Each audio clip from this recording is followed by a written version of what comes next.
relacionar com outra pessoa pode ser uma tarefa bem difícil, principalmente se o seu cérebro tem 2 neurônios igual ao meu. Eu tive aí algumas tentativas de relacionamento frustradas, mas hoje em dia eu tenho um marido. Sim, existe maluco pra tudo nesse mundo. E eu cheguei a comentar sobre ele em algum dos meus vídeos. Vocês ficaram incrédulos, porque aparentemente pra vocês eu sou uma tremenda de uma baranga que jamais deveria ser amada. Na minha cabeça, a única forma da Muffy ser casada é no Stardew Valley. Obrigada por me dar esperanças. Se você é casada, eu também posso conseguir essa façanha. Maior plot da minha vida.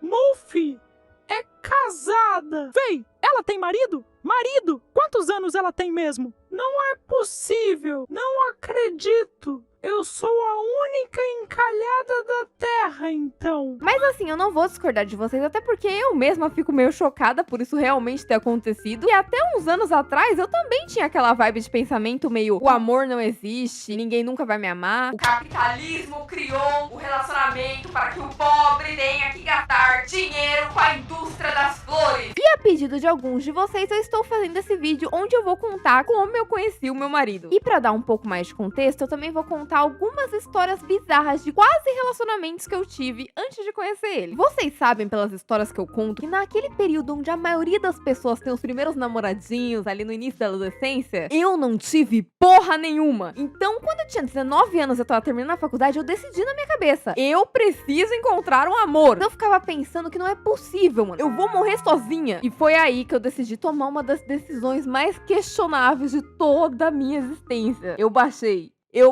o Tinder. Quem já usou esse aplicativo amaldiçoado sabe muito bem do que eu tô falando. Você encontra pessoas normais. E às vezes não tem ali muito assunto, não dá muito certo. E tudo bem, vida que segue. Mas puta que pariu. Você também vai encontrar uns perfis muito esquisitos, umas pessoas estranhas. Nunca vou esquecer uma vez que apareceu pra mim um perfil de um cara com uma tarja preta no olho, escrito sigilo. Aí a biografia dele começava: sou casado. Também teve uma vez que eu dei match com um cara e a minha bio do Tinder era uma porcaria. Eu não sabia muito bem como me descrever. Daí tinha tipo 3 linhas e em algum lugar eu coloquei gosto de desenhar e um emoji de uma paleta com um pincel. Daí a gente tava conversando normal, uma conversa comum. O cara simplesmente se transformou e começou a mandar aquele emoji de carinha safada, falando: e esse emoji de pincel, hein? O que significa, hein? Assim, eu não sou um hierógrafo, mas eu acho que significa gosto de desenhar. O quão derretida tem que estar a mente de uma pessoa para ela ver um emoji de pincel e pensar: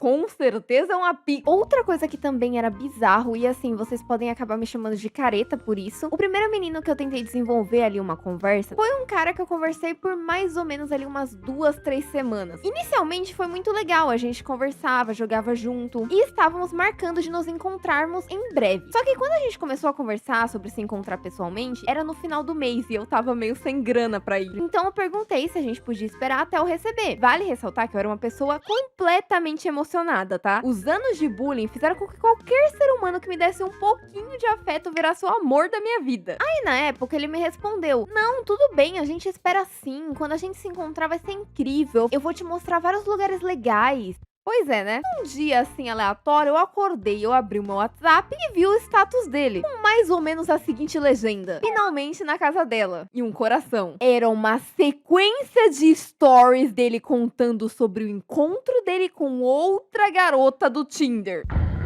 Foi aí que eu tive a consciência que a maior parte das pessoas que usavam aquele aplicativo conversavam com outras pessoas ao mesmo tempo. Então não existia uma conexão de fato. E não que eu ache isso errado, até porque a gente não tinha nada. Cada pessoa sabe como é que vai se relacionar com os outros. Mas pra mim, que tava literalmente procurando um namoro, não fazia muito sentido. Eu preferia conversar com uma pessoa só. Até porque eu acho que eu nem teria capacidade de conversar com 2 pessoas ao mesmo tempo. Meu cérebro ia ficar todo confuso. E foi assim que eu agi durante todo o meu período usando aquele aplicativo. Deixando bem claro que eu não fiquei com rancor do menino, eu só parei de falar com ele porque ele tava saindo com outra pessoa. Eu era emocionada, mas também não era burra. Levei a situação como um aprendizado. Mas a próxima história que eu vou contar pra vocês, ela é diretamente ligada ao ter conhecido meu marido. Porque foi graças a não ter dado certo com essa pessoa que eu estou com ele hoje em dia. Você pode chamar isso de efeito borboleta. Teve uma pessoa que eu saí durante um período um pouco maior de tempo. Vamos dizer que foram alguns meses. Não vou dar muitos detalhes sobre esse período porque eu não acho que seja necessário. Eu só vou vou citar essa história porque eu sinto que muita gente passa por isso. E não só mulheres, tá? Homens também. O meu público é bastante diverso. Que é o famoso: a pessoa te trata como namorado ou namorada, mas só quando é conveniente. E vocês não são nada. Só que essa situação, ela era diferente do caso do garoto anterior. Tinha algumas coisas que ele falava que alimentavam uma expectativa dentro de mim que em algum momento nós iríamos ser algo. O famoso ser enrolado. Frases bastante impactantes pra serem ditas por uma pessoa que claramente gosta de você. Por exemplo, uma vez ele me falou algo do tipo: minha mãe vai adorar você quando a gente começar a namorar. E apesar de eu ser uma pessoa bastante emocionada, eu acho que não existe nenhum ser humano que ouviria uma coisa dessas e não criaria um mínimo de expectativa, tá ligado? Só que sempre que as coisas começavam a ficar um pouquinho mais sérias, ele começava a me ignorar por dias e semanas. E eu sempre ficava com uma ansiedade do caralho quando isso acontecia. Ele vai voltar a falar comigo? Não vai? Eu começo a conversar com outra pessoa, mas e se ele voltar? Tudo isso misturado com o fato de que eu já gostava dessa pessoa, o que tornava tudo uma bola de neve com sentimentos de culpa, como se eu pensasse o que caralhos eu tinha feito de errado. E você pode me falar: nossa, Mouf, pessoas adultas são ocupadas. E sim, de fato isso pode ter acontecido, mas eu não posso falar pra vocês que essa situação não me deixava muito triste. Parecia que ele me deixava guardada em uma caixa e só abria quando ele queria. Mas o pior é que sempre que eu começava a deixar pra lá, caía na real, percebia que aquilo ali não ia dar em nada nunca, porque ele não queria, e eu expressava isso de alguma forma, falando: ó, tá de boa, tá suave. Ele voltava, falando que tinha muito medo de me perder, que eu era a melhor coisa que já tinha acontecido nos últimos meses da vida dele, e eu voltava pra estaca zero, porque eu acreditava. Quando você gosta de alguém, você acaba ficando meio burro. Como eu falei antes, essa situação, ela se estendeu por alguns meses, até que nós estávamos em um encontro e essa pessoa me disse uma coisa, fez com que eu abrisse assim um pouco os meus olhos pro que estava acontecendo. Basicamente, nós estávamos em um lugar e eu comecei a contar sobre um dos maiores sonhos da minha vida, que era ter um canal no YouTube onde eu contasse histórias que aconteceram comigo com um formato de desenhos. Aí eu lembro que ele tava no celular, ele mal olhou pra minha cara e falou: ah, me contou uma história aí, então. Só que assim, não é desse jeito que funciona, tá ligado? Quando eu crio um vídeo pra vocês, por mais que pareça que eu tô só conversando, existe todo um roteiro por trás. Eu tenho que pensar o que eu vou contar e como que eu vou contar. Tudo bem que existe algumas partes específicas dos vídeos que eu não tô seguindo o roteiro, realmente eu tô só falando assim umas coisas aleatórias pra vocês. Mas mesmo esses momentos, eles surgem de uma forma natural quando eu já sei do que eu vou falar. Então eu não consegui contar pra ele uma história com toda a empolgação de um vídeo. Eu nem sabia fazer isso naquela época. Aí eu lembro que eu fiquei toda nervosa, tentei ali contar alguma história que eu nem lembro qual que era. Então ele só olhou pra minha cara e falou tipo: nossa, você realmente não serve pra isso. Cara, essa frase me deixou tão triste. Eu lembro que eu senti como se tivesse alguma coisa fechando a minha garganta na hora. E o pior disso é que eu realmente acreditei, porque essa pessoa, ela trabalhava com a internet e tinha ali uma certa relevância. Daí a primeira coisa que veio na minha cabeça foi: porra, se o cara trabalha com isso e ele tá me falando que eu não tenho jeito,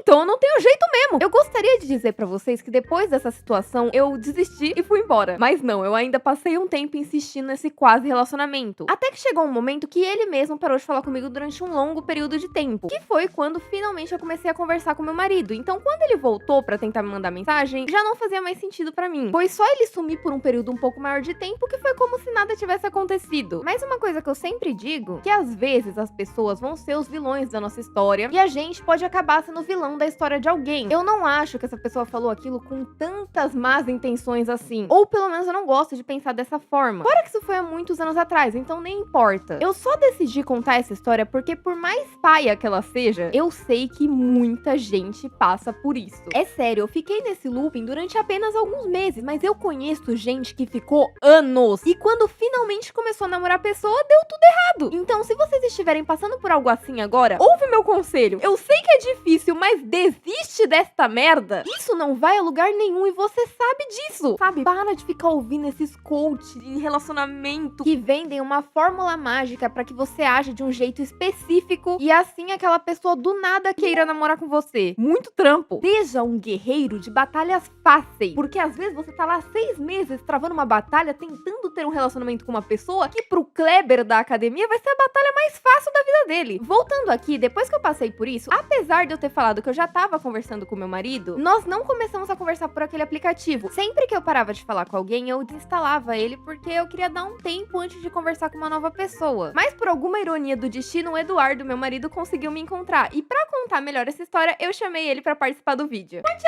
aí como é que foi essa estratégia, vai? Minha estratégia? Eu tinha o Tinder também instalado, aquela porcaria. Basicamente, eu fazia uma lista com as pessoas que eu ficava interessado e eu queria chamar. Você Aí, notou meu nome? não, eu pegava o Instagram. Sabe quando você pesquisa no Instagram, aí fica a próxima pesquisa lá? Então, aí eu fui, busquei umas pessoas, vi e não mandei mensagem pra ninguém. Aí quando eu vi o seu, eu dei o like. Vi na biografia se tinha o Instagram, mandei mensagem. Eu falei pra ele sobre o negócio de que eu só conversava com uma pessoa de cada vez. Mas aí você, tipo assim, você não conversava com duas pessoas ao mesmo tempo? Não. Toda vez que eu começava a conversar com uma pessoa, eu desinstalava o Tinder. Então eu só conversava com a pessoa, ou pelo Instagram, ou pelo WhatsApp, e tirava o aplicativo. No primeiro mês de conversa, a gente só jogou, né? Falava coisas da vida, o que a gente gostava de fazer. Foi batendo, a gente foi falando um monte de merda. Acho que foi por isso também que comecei a gostar de você. E você tinha o mesmo nível de piada. Foi 2 meses de conversa pra ter o primeiro encontro. Eu pedi pro Eduardo pra gente sair num shopping que fosse aqui na minha cidade, que é onde a gente mora E atualmente. que fosse mais seguro pra ambos. Mais pra ela, porque ela tinha medo que eu fosse um sequestrador. Lógico, o cara tinha uma foto no perfil. 2. Como que foi nosso primeiro encontro? Conta, a emoção. A maior tristeza que tem na face da terra. Uma timidez. Mano, a gente andava pelo shopping, aí a gente sentava em algum lugar, ficava se encarando completamente em silêncio. Fale por você. Fale por você não, porque você também não tava falando muita coisa não. Tá bom, amiguinha, mas era o nosso primeiro encontro. Eu não sabia muitas coisas pra se falar. A gente foi num shopping, passou pela praça de alimentação, não comeu, com fome. O pior de tudo é que a gente realmente só andou pelo shopping. Foi o encontro de andar pelo A shopping. gente andava, cansou um pouquinho, aí sentava, conversava. Ah, quer dar uma volta? Mais uma volta, parava em outro canto, via se tinha cadeira, sentava, conversava mais um pouco. Mandei os podres da minha família, falei...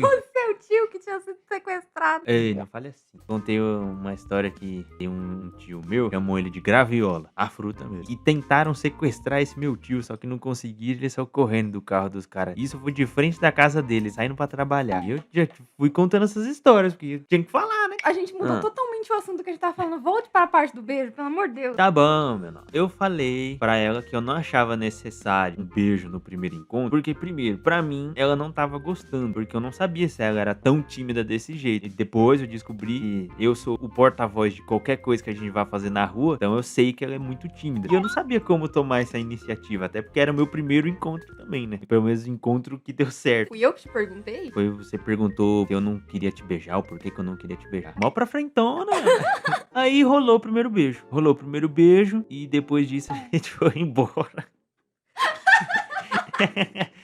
Foi o beijo da despedida.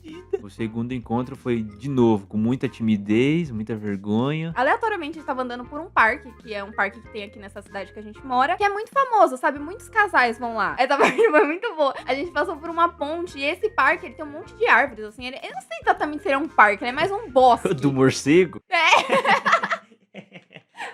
Mano, pensa num casal azarado. Não, azarado não. Tu é medrosa. Não sou medrosa, mas qual que é a chance? Era uma borboleta. Não era uma borboleta, era um morcego enorme. Não era morcego. Era um morcego. Um morcego, Era cara. morcego de frutinha. Não era morcego, era... Parecia uma borboleta. Não era não, cara, era morcego. Eu te garanto que era morcego. A gente tava lá com um mó clima romântico na ponte. Na hora que nós íamos dar nosso segundo beijo, passou um morcego por cima da nossa cabeça. Pra mim era uma borboleta. Depois a gente ficou 2 semanas e meia sem se ver, porque era final do ano. Então ela foi viajar pro litoral, pra praia, e eu fiquei em casa. Quando ela voltou, a gente combinou de sair de novo, pra se encontrar pela terceira vez. E aí já tava esquematizado na minha cabeça de eu fazer o pedido de namoro. Eu vi, no caso, aqui na cidade, tinha uma hamburgueria que era com temática de jogos. Eu achei interessante, falei, vamos lá. A hamburgueria, puta frio. E só tinha a nossa mesa. Só tinha gente. Aí a gente jogando um Street Fight na mesa. Chegou o nosso pedido. Chegou o suco. Depois chegou a batata. E chegou os hambúrgueres. Quando eu vejo a batata, tem um puta fio de um cabelo preto gigantesco. E eu olhei lá pra cozinha. Quem tava fazendo hambúrguer era um careca. Aí eu fui, chamei a atendente e falei, ó, tem um cabelo na batata. Ainda a batata já tava gelada. E ela queria falar que era o cabelo dele que tinha caído. É. Cabelo liso. Ela quase falou que com o meu cabelo. Aí ela foi, levou pra cozinha. Eu acho que ela só tirou o fio do cabelo e trouxe a mesma batata pra gente. A batata mais rápida que teve pra trocar. Eu já sabia que ele ia me pedir em namoro, tá? Porque ele não sabe guardar segredo. Ele ficava me mandando um WhatsApp assim. Ai, no nosso próximo encontro pode ser que aconteça algo. É bom, você não sabia porque você chorou. Aí foi, eu fiz o pedido. Ela negou, e ela aceitou, vai fazer 4 anos. Então, tá vendo, gente? Vocês têm que procurar um doido que seja mais emocionado que vocês, aí vai dar certo. Obrigado, amor. Quer falar mais alguma coisa pra eles? Tchau. Então é isso, esse foi o vídeo de hoje, eu espero que vocês tenham gostado. Como vocês podem ter notado, esse vídeo era pra ser um especial de Dia dos Namorados. Mas vocês me conhecem, vocês sabem que eu nunca consigo postar o vídeo na data certa. De qualquer forma, se você gostou, não esqueça de deixar o like e se inscrever aqui no canal. Comentem aí embaixo também as experiências de vocês com relacionamentos. Mais uma vez agradecendo aos membros do canal que estão sempre aí apoiando o meu conteúdo. Muito obrigada de verdade. E é isso, a gente se vê no próximo vídeo. Tchau!